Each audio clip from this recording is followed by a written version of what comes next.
On September 3rd, China held a grand military parade. The first public appearance of the Dongfeng 61 ballistic missile drew particular attention from Western media. Unsurprisingly, as a strategic nuclear delivery system, it carried significant strategic deterrence and political weight. However, one strategically vital signal from the parade was widely overlooked: the near absence of traditional tube artillery in China's artillery units. In their place stood various new types of modular long-range rocket artillery systems.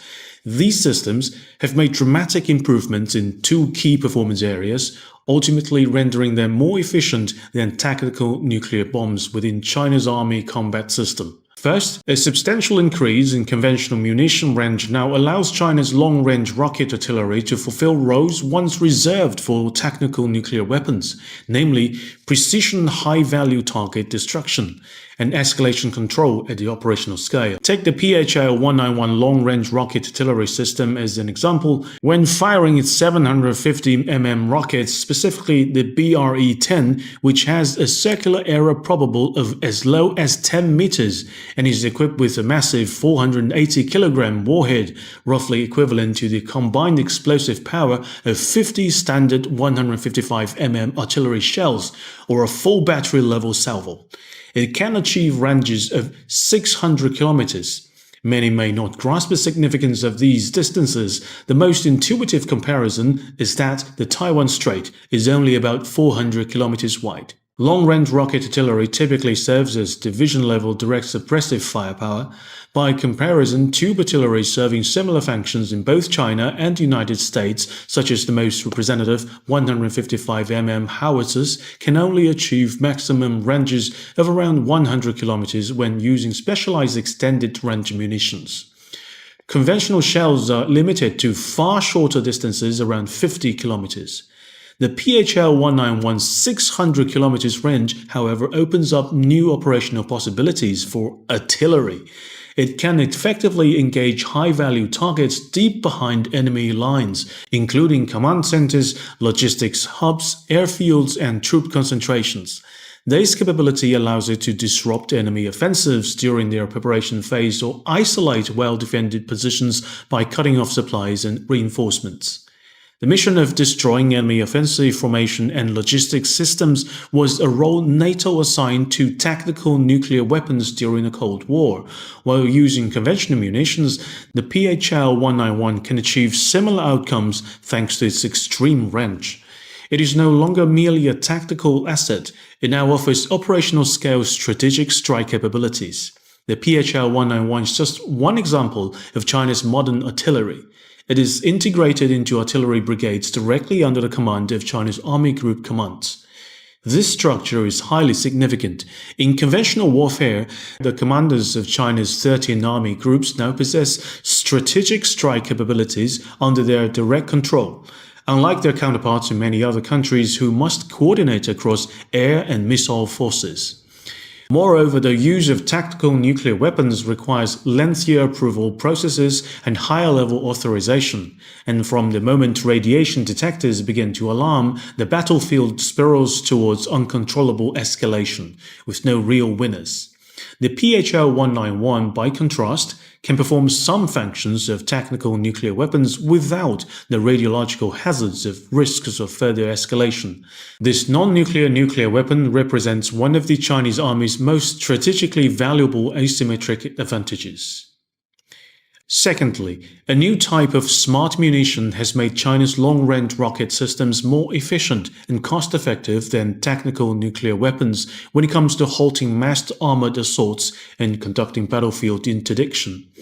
In March 2025, China's official media People's Daily reported a breakthrough, the Feilong 60A, the world's first loitering munition designed specifically for rocket artillery.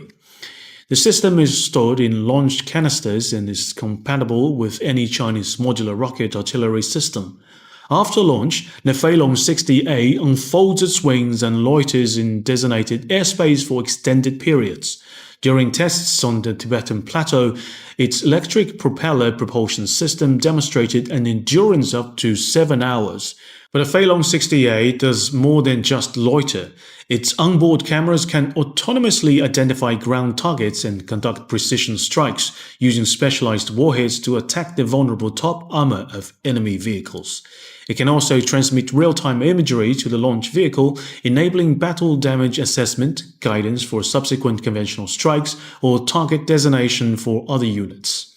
This represents an evolution in artillery history, effectively giving artillery its own eyes. Traditional artillery strikes involve 6 steps: reconnaissance, reporting, decision-making, assignment, firing, and assessment. The Feilong 60A allows China's long-range rocket artillery to bypass half of these steps, greatly accelerating response time and strike precision. As a result, these systems are both safer and more economical than traditional tactical nuclear weapons, especially when countering large-scale armored assaults. Considered US military's only active tactical nuclear weapon, the B-61, 12, or 13, first, it requires delivery via aircraft, meaning it depends on air superiority and faces the risk of being shot down by air defenses. Rocket artillery equipped with the Feilong 60A faces no such constraints. Second, Cold War-era US nuclear tests revealed that tactical nuclear weapons have an effective kill radius of only about 2 kilometers against armored formations. An armored brigade typically consists of 3 to 5 battalions, with roughly 100 to 200 tanks. In combat formations, such a unit may span 6 to 8 kilometers in width and 3 to 5 kilometers in depth, which means destroying it would require 6 to 12 tactical nuclear weapons, each with yields between 10 to 30 kilotons of TNT. According to the Federation of American Scientists, each B-61 cost approximately $28 million. Neutralizing a single armored brigade with tactical nukes could therefore cost between $168 million and $336 million. In contrast, each Feilong 60A is reported by Mina Defense to cost just $68,000.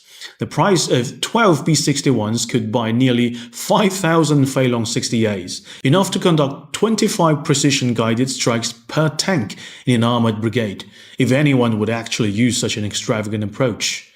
Furthermore, modern main battle tanks fielded by China, the US, and Russia all feature full nuclear, biological, and chemical protection.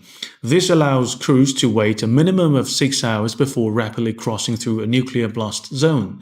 The Feilong 60A, with a loiter time exceeding 7 hours, can continuously monitor the battlefield.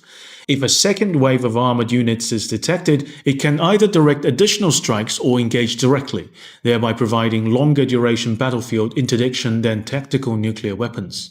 This advantage is particularly critical in homeland defense scenarios, as it eliminates any concern over the radiological aftermath and post-strike cleanup associated with nuclear weapons. In summary, across multiple operational scenarios traditionally dominated by tactical nuclear weapons, China's long-range rocket artillery systems have opened new pathways for achievement.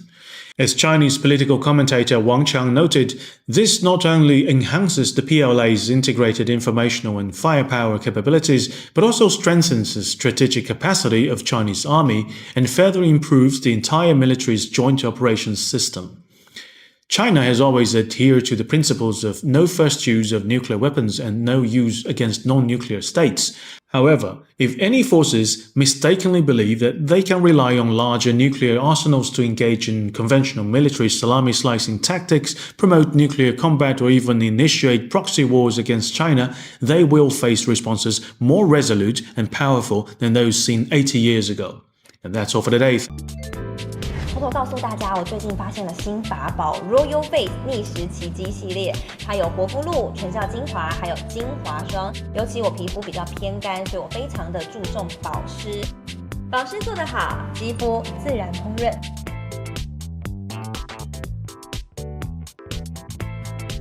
提亮肤色更年轻，抚平皱纹超有感，而且气色变好。用心保养，每天都更美一点。